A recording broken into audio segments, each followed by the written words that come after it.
जीवन में अगर हमें सुख की चिंता है तो परमात्मा की भी चिंता रखनी चाहिए, क्योंकि परमात्मा का दूसरा नाम ही सुख है। बस राम कहे सुख होत है और कृष्ण कहे दुख जाए। राम कह लो चाहे कृष्ण कह लो, दोनों का नाम ही सुख है। थोड़ा थोड़ा अंतर है। राम कृष्ण दो एक हैं और अंतर नहीं निमेष, इतना भी अंतर नहीं, बस थोड़ा अंतर है। इनके नयन गंभीर हैं, इनके चपल विशेष। राम जी थोड़े गंभीर हैं, मर्यादित हैं, और कृष्ण कन्हैया तो टेढ़ी टांग बारे। हाँ, राम जी थोड़ा बगिया में फूल तोड़ने के लिए जाते तो माली से आज्ञा लेते हैं, लेकिन कृष्ण कन्हैया किसी के भी अमरूद तोड़ लाते, कोई आज्ञा नहीं लेते। सब कुछ तो मेरा ही, वो ऐसा समझते हैं। दोनों में थोड़ा थोड़ा अंतर है।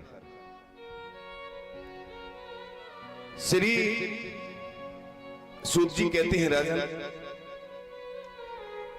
आज युधिष्ठिर जी के मन में मोह हो गया। मोह, वो सोचने लगे कि मैंने इतना बड़ा युद्ध करवाया, महाभारत करवाया, क्यों करवाया? मुझे राजा बनने की लालसा थी, और राजा बना तो कैसे राजा बना? हजारों करोड़ों लाखों स्त्रियों को विधवा करके, करोड़ों बच्चों को अनाथ बना दिया, तब मैं राजा बना। भाई धर्मराज है, युधिष्ठिर कोई साधारण थोड़े। धर्मराज साक्षात काल के अवतार है, धर्म पे चलने वाले हैं, धर्मराज है। उनको ऐसा मन में और आया, बोले मुझसे गलत हो गया। उन्होंने गीता सुनाई, भगवान ने उनको जो गीता अर्जुन को सुनाई वही गीता युधिष्ठिर को सुनाई, लेकिन युधिष्ठिर का मोह दूर नहीं हुआ। बिल्कुल। तब भगवान ने भीष्म पितामह जहां शेषशैया पे पड़े हुए उधर लेकर के गए, और वहां पांचों पांडवों को भीष्म पितामह से उपदेश कराया। प्रणाम करता हूं महाराज, आनंद करिए। बोले पांचों पांडव तुम्हारे और युधिष्ठिर जी राजा हो गए, और ये आपके पास में आए, आपका कुछ जो है इनको उपदेश मिल जाए। क्योंकि बुजुर्गों का ज्ञान जीवन में ज्यादा मायने रखता है, अनुभव। क्योंकि बुजुर्गों के पास एक अनुभव होता है, बुजुर्ग जीवन में अनुभवी होते हैं, इसलिए उनका ज्ञान जीवन में बहुत जरूरी है। एक बार क्या हुआ कि कोई शादी हुई, अब लड़की वाले ने लड़कों वालों से कह दिया, बोले कोई शादी तो कर देंगे तुम्हारे लड़के की, लेकिन शर्त ये कोई बुढ़ा नहीं आना चाहिए। हाँ, शादी। अब शादी तो करनी है भैया, बोले नहीं लाएंगे बुढ़ा, लेकिन फिर भी एक सियाना बच्चा और बुजुर्ग को एक को और एक बक्से में धर ले गए। अब बुजुर्ग रास्ते बैठे हुए बक्से में, बारात की तैयारी है, बराबर बारात पहुंच गई। अब लड़की वाले बोले सुनो, ये हमारी बगल में जो नदी बह रही है ना जी दूध की, वो पानी की, इसमें पहले आप दूध बहाइए, इसके बाद में हम शादी कर पाएंगे, शर्त है हमारी। अब बोले भैया इतना दूध कहां से आएगा कि नदी में बहाएंगे हम? अब एक आदमी बुजुर्ग के पास पहुंच गया, बोले शायद काम आ जा। खोल करके देखा, बोले महाराज वो कह रहा है कि पहले नदी में दूध बहाइए, उसके बाद में शादी करेंगे। बुजुर्ग बोले ऐसा बोल दो कि पहले आप पानी खलवाओ इसमें से, फिर हम दूध भरवाएंगे। उन्होंने बोल दिया, बोले ठीक है मंजूर है, आप पहले पानी इसमें से खाली कराएं और फिर हम दूध की गंगा बहाएंगे। तो वो समझ गए, बोले कोई ना कोई बुजुर्ग जरूर आया। बुजुर्गों के पास अपना एक अनुभव होना चाहिए। आज बुजुर्ग के पास में लेके गए, भीष्म पितामह और बुजुर्ग हैं पांडवों के, इनको ज्ञान दीजिए, उपदेश दीजिए, और राजा बन गए तो राज की कुछ बातें सिखाइए इनको। अब बोले प्रभु आप साक्षात सामने ईश्वर है, मैं क्या समझाऊंगा? अरे बोले तुम बोलिए, बोलने वाला तो मैं ही हूं अंदर से, सब जगह तो भगवान ही बोल रहा है ना जी। तो आज भीष्म पितामह उनको ज्ञान देते पांचों पांडवों को, बेटे तुम ग्रस्त हो और राजा भी है, और हर ग्रस्त को राजा को तीन बातों का हमेशा ध्यान रखना चाहिए जीवन में अगर सुखी रहना है। ये सबके लिए है कि घर में कभी अतिथि आ जाए, ध्यान देने की बात है, अगर घर में कभी अतिथि आ जाए तो उसका भगवान की तरह सम्मान करना चाहिए। घर में कभी कमी नहीं आएगी, कोई विपत्ति नहीं आएगी। घर में रिश्तेदार कहाँ आएंगे, परेशान है गलत गलत। रिश्तेदार आने पर खुश होना चाहिए।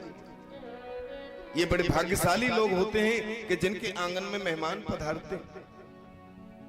जिस घट में अंधकार भरा वहां राम कहां से आए, और जिस घर में अंधकार भरा मेहमान कहां से आए। अतिथि का सत्कार होना ही चाहिए, और अतिथि का सत्कार होगा तो देखना परमात्मा की कृपा से कभी कोई कमी नहीं रहेगी। ये तो हमारी मान्यता है कि अतिथि घर में आ जाए तो घाटा आता। हाँ, अतिथि का सदा सम्मान करना चाहिए। पहली बात भीष्म पितामह बता रहे हैं पांडवों को। दूसरी बात यह है कि कोई शत्रु हो, कितना भी बड़ा बैरी हो, कितना भी बड़ा दुश्मन हो, अगर तुम्हारी शरण में आ जाए और तुमसे क्षमा मांगे, बोले गलती हो गई, तो उसे क्षमा कर देना चाहिए। हम तुम क्षमा नहीं कर पाते, लेकिन ये एक राजा के लिए, गृहस्थ के लिए जरूरी है कि यदि वास्तव में शत्रु शरण में है तो उसे क्षमा कर देना चाहिए। तीसरी बात और बता, अपनी आंखों के सामने कभी पाप होते हुए नहीं देखना चाहिए। हाँ, कोई पाप कर रहा हो तो उसे अपनी आंखों के सामने देखना महापाप है। अगर बाजुओं में दम है तो उस पाप को रोकने की कोशिश करें, अगर नहीं है तो उधर से चला आ। पाप हजारों प्रकार के होते, कोई किसी गरीब को सता रहा, कोई किसी को परेशान कर रहा, ये सब पापी है। तो अपनी आंखों के सामने पाप देखना महापाप है, भीष्म पितामह कह रहे हैं। इसलिए अपनी आंखों के सामने होते हुए कभी पाप मत देखना। एकदम द्रौपदी ठट्टा मार के हंस गई उसी बात पर। अब कोई उपदेश कर रहा हो, बीच में कोई हंस जाए तो बड़ा अटपटा लगता है। काय को हंस गई, क्या बात है भैया? द्रौपदी ने और उनसे कहा, बोले क्यों हंसी, क्या बात है? द्रौपदी बोली महाराज बस ऐसे ही हंस गई। नहीं नहीं नहीं, बगैर बात के तुम नहीं हंसी, कोई ना कोई कारण जरूर है तुम्हारी हंसी में, और बताइए मुझे। बोले अब आप पूछते ही हो तो मैं बताती हूं। जब आपने ये तीसरी बात कही है कि आंखों के सामने होते हुए पाप नहीं देखना चाहिए, तो ये पाप आपने क्यों देखा था? जिस समय दुष्ट दुशासन मेरा चीर हरण कर रहा था और उस समय मैंने देखा था कि सबसे ऊंचे सिंहासन पर आप ही बैठे थे और आप बुजुर्ग थे। अगर एक बार आप इशारा कर देते तो कोई मुझे हाथ नहीं लगाता, लेकिन आप बिल्कुल नहीं बोले, इसलिए आपने अपनी आंखों के सामने ये पाप होते हुए देखा। तुम क्षमा करना। और मुझे हंसी आ गई। महाराज भीष्म पितामह रोने लगे। बोले देवी 125 जन्म की मुझे पूरी याद है, मैंने कोई पाप नहीं किया, लेकिन 126वें जन्म में मैंने कोई पाप किया है, तो वो सबसे बड़ा पाप ये किया है कि दुर्योधन का दूषित अन्न खाया है। दुर्योधन का अन्न खाने के कारण और मेरा मन बदल गया, और जैसा खावे अन्न वैसा हो वे मन। अन्न का विशेष ध्यान रखा जाता है। हमारी बुद्धि में विकृति भी ला सकता है और हमारी बुद्धि को ठीक भी कर सकता है। कभी बुद्धि खराब हो, संतों का प्रसाद खाइए, बुद्धि ठीक हो जाएगी, और कभी कैसे व्यक्ति का धन खा लोगे, बुद्धि खराब हो जाएगी। धन का बड़ा फर्क है महाराज, इसलिए अन्न से बचे। देख लो अन्न के चक्कर में भीष्म पितामह से कितना बड़ा पाप हो गया।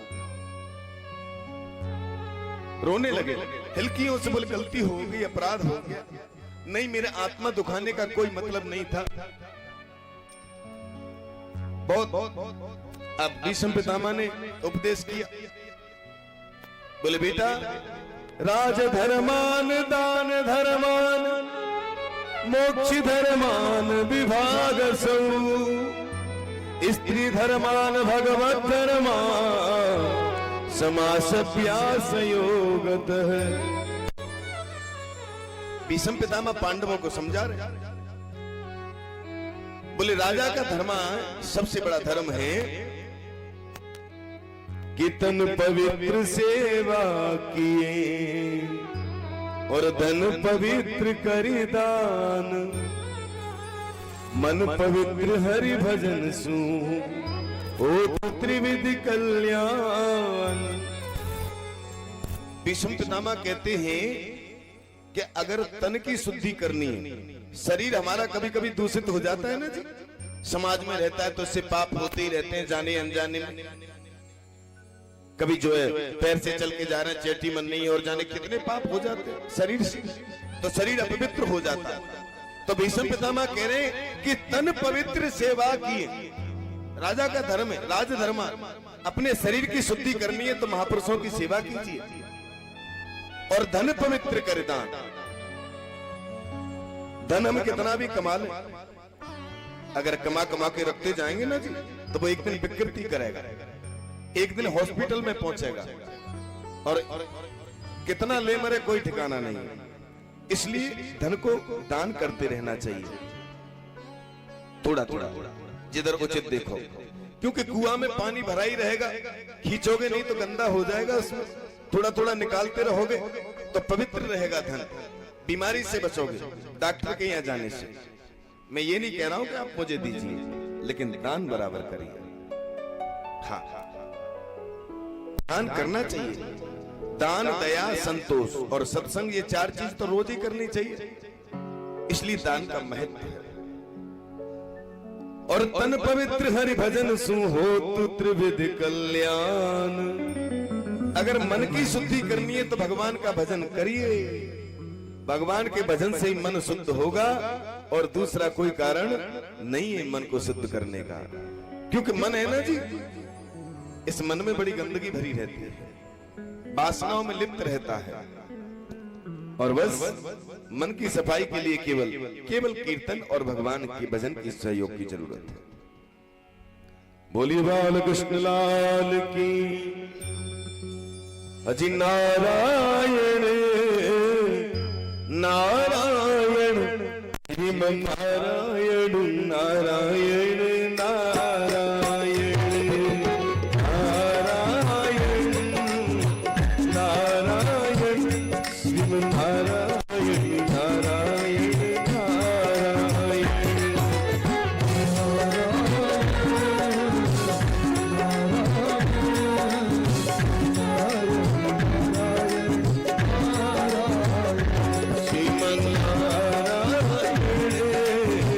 नारायण लक्ष्मी नारायण नारायण नारायण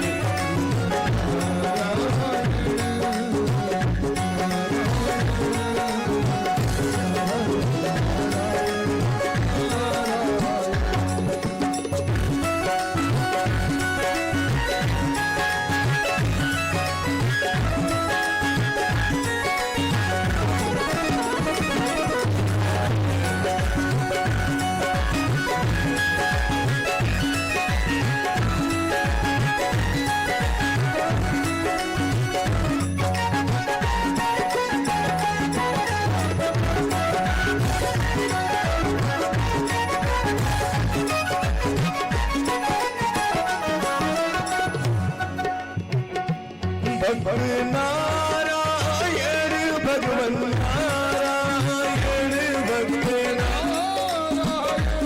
भगवन नारायण भगवन नारायण भगवन नारायण भगवन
बोली श्रीमन नारायण भगवान